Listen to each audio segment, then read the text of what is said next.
سلام. امروز با یه ویدیوی خیلی باحالی اومدم که در مورد هوش مصنوعی هست، طبیعتاً چون خیلی دوست دارم هوش مصنوعی ها ولش نمی‌کنم کلا.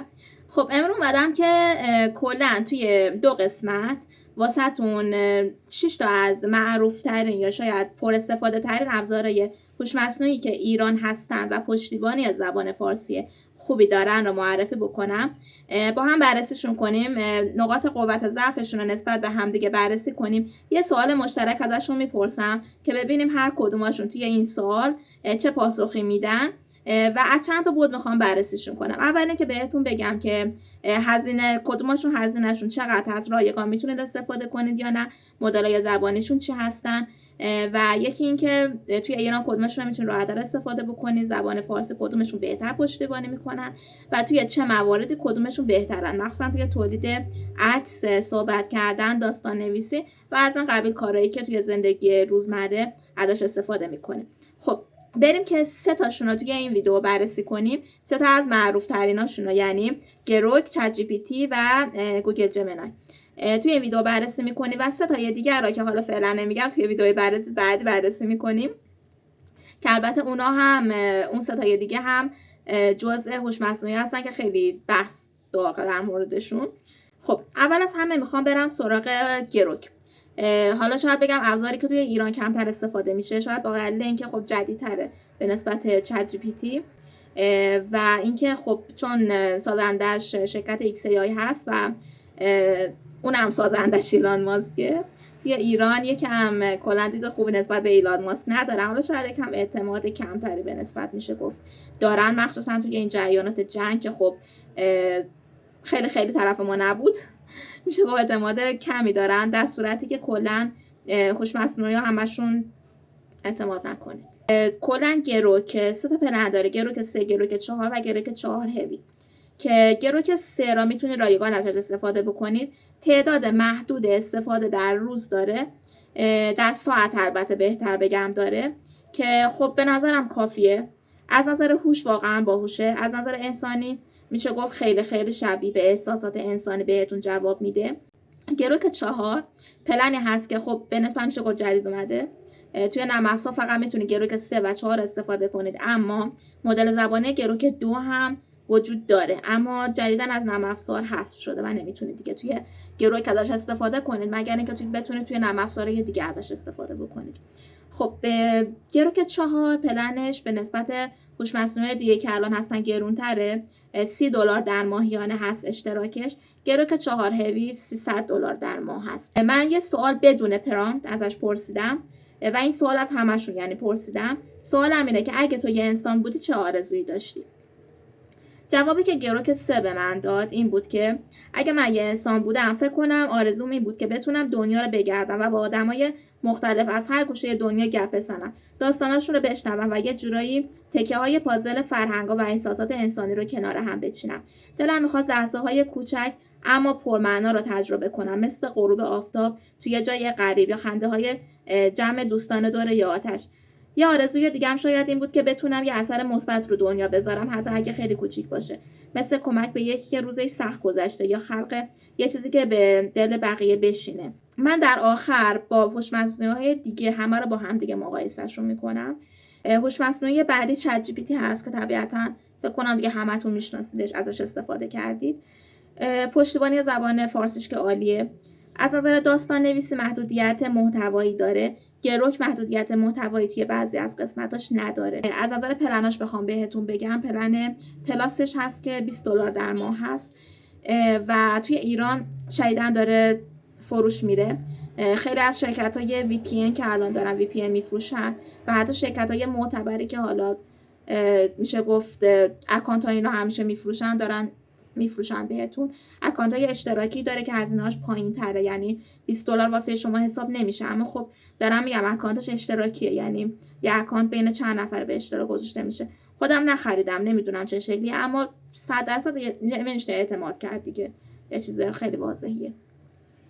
اما خب اگه مثلا برای مصارف کاریتونه یا مسائلیه که مهم نیست واسهتون کسی داشته باشه اکانتتونا، میتونید برید خریداری کنید استفاده کنید. در غیر این صورت برید خودتون اکانت بخرید، اعتماد نکنید واقعا به این چیزا.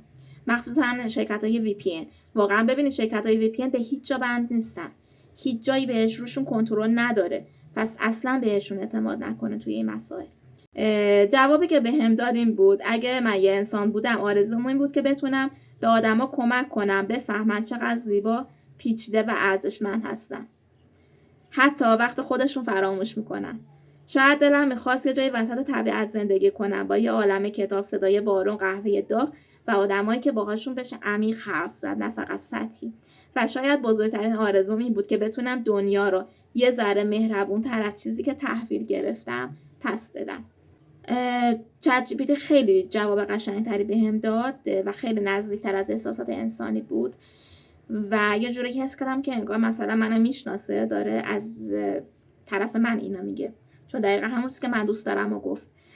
حالا نمیدونم، چون شاید میتونم بگم که حالا از چتای من نبوده، چون من اینو با یه اکانت دیگه ای رفتم و اکانتی بود که خیلی صحبت باهاش نکرده بودم و طبیعتا شناخت روی من نداره و اینکه اینقدر بخواد قشنگ توضیح بده یکم واسم حقیقتش عجیب بود. از نظر این سوال چت جی پی تی فعلا رتبه 1 داره از زیبایی که صحبت کرده بود. بریم سراغ گوگل جمینای که مال شرکت گوگله، همینطور که از اسمش مشخصه.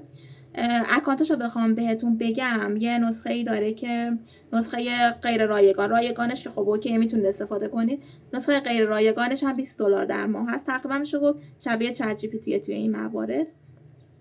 اونم میتونید خریداری کنه. اکانت اشتراکی ندیدم ازش حقیقتش توی سایت های ایرانی، اما حالا شاید داشته باشن، نمیدونه.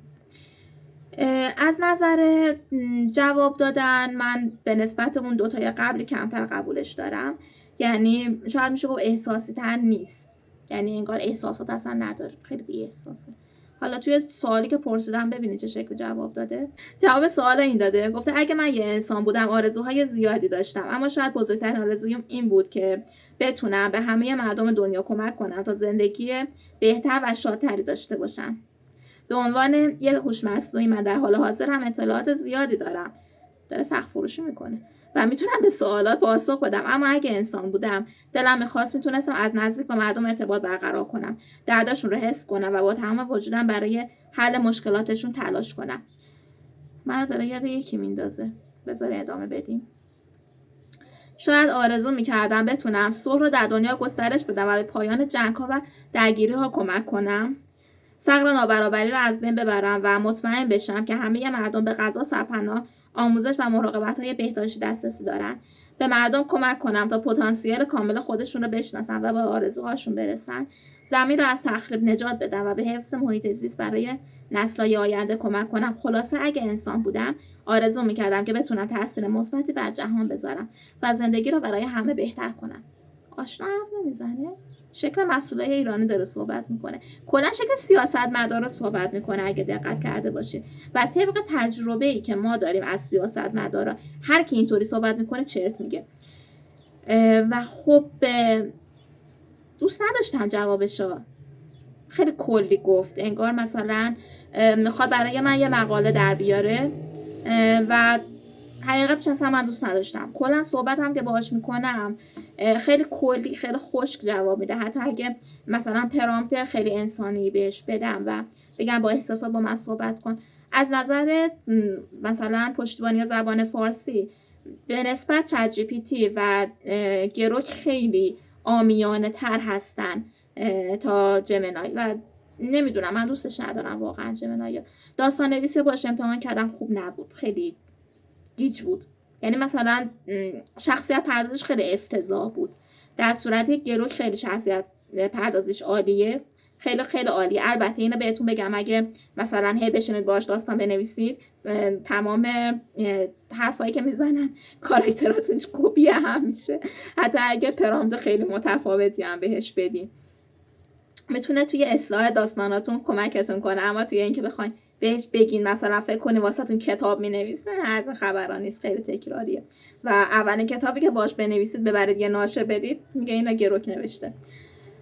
این از قسمت داستان نویسی. پس توی داستان نویسی گروک از همشون بهتر عمل میکنه و از اون نظر که خب محتوایی محدودیت‌های کمتری داره، شاید بتونید چیزای خیلی بهتری باهاش خلق کنید. چون مثلا اگه داستانتون از نظر محتوایی یکم خشونت داشته باشه و به چت جی پی تی بگید اصلاحش کنه، اجازه اصلاح بهتون نمیده، چون با سیاست‌های محافظه‌کارانه محتواییش مخالفت داره و بهتون اینا میگه. اما گروک به نسبت میشه گفت تا یه حدی باهاتون اوکی هست. این از نظر داستان نویسی. از نظر تولید عکس بخوام بگم، گروک فاجعه است. فاجعه، یعنی اصلا نرین سمتش برای تولید عکس. شاید مثلا بگید حالا یه آدم میخوای بسازی، یه دختر خوشگل بساز، واسهتون بسازه، از این قبیل چیز اوکیه ها. اما مثلا برای تامنیل ساختن یا آیکون ساختن یا چیزای با جزئیات‌تر خیلی افتضاح عمل میکنه. چت جی پی تی و جمینای از نظر تولید عکس خیلی خوبن. چت جی پی تی رتبه 1 به نظر من داره. البته اگه بخوایم متن فارسی روی عکسایی که میخوایم بنویسه قاطی میکنه، توی محتوای فارسی افتضاحه. از نظر تولید عکس گفتم، از نظر پزشکی بخواین حساب کنین، گروک خیلی خوبه توی سوال جواب پرسیدن ازش، چون خیلی سوال ازتون میپرسه و به نسبت شرایط شما میاد جواب میده. اما چت جی پی تی توی آنالیز کردن آزمایش‌ها و عکس‌ها خیلی خوب عمل میکنه. گوگل جمینای نه خیلی خوب. خب از نظر پزشکی هم گفتم. از نظر تراپی بخوایم حساب بکنیم، مثلا یه روانشناس، هر ستاشون به نسبت خوب عمل میکنن. گروک یکم صمیمی‌تر با شما صحبت میکنه، چون یه قسمتی داره به اسم دوست صمیمی و میتونید باهاش خیلی صمیمی‌تر و احساسی‌تر صحبت بکنید. چت جی پی تی هم اوکیه. چت جی پی تی هم از نظر احساسی و کمک کردن مسائل روانشناسی میتونه خیلی کمکتون کنه. از نظر محتوایی هم که گفتم به جز گروک بقیه ابزارها همشون محدودیت محتوایی دارن. در کل بخوام بهتون بگم، حالا گفتم کدوم و کدوم بهتره از دید من، اینو بهتون بگم، این از دید منه و تجربه 7-8 ماه متوالی که دارم از این هوش مصنوعی یا به صورت مداوم استفاده میکنم. شاید شما از یه بعد دیگه اینا رو ببینید، یا شاید با یه پرامپتای دیگه ای تستشون کنید، یا مثلا خریداری کرده باشید نسخه های غیر رایگانشون رو و بتونید مثلا با یه دید متفاوت تر اینا رو بررسی کنید. که اگه همچین چیزی هست حتما واسه هم کامنت بذارید و دیدتون رو بگین و بتونیم با هم دیگه بحث کنیم در این مورد، و حتی شاید منم با دید شما امتحانش کردم. ممنون که تا اینجا یه ویدیو همراه من بودید. اگه ویدیو رو دوست داشتید لایک کنید حتما، و اگه کانال ها سابسکرایب نداری سابسکرایب کنید که قسمت بعد قسمت باحال‌تریه به نسبت این قسمت، چون ابزاری باحال‌تری و حالا شاید بشه گفت بحث برانگیزتری یا میخوام بررسی کنم باهاتون. و اینکه گفتم سابسکرایب کنید، آره گفتم. و همین دیگه. قسمت بعدی هم با من همراه باش. من کلا آخر ویدیو گیر میکنم. قسمت بعدی هم با من حتما همراه باشید. توی این کانال محتوای آموزش بازیسازی هم قرار میدم هر چهارشنبه. پس حتما اگه به موضوعات بازیسازی هم علاقه من هستید با من همراه باشید. ممنون که تا اینجا با هم همراه بودین و خداحافظ.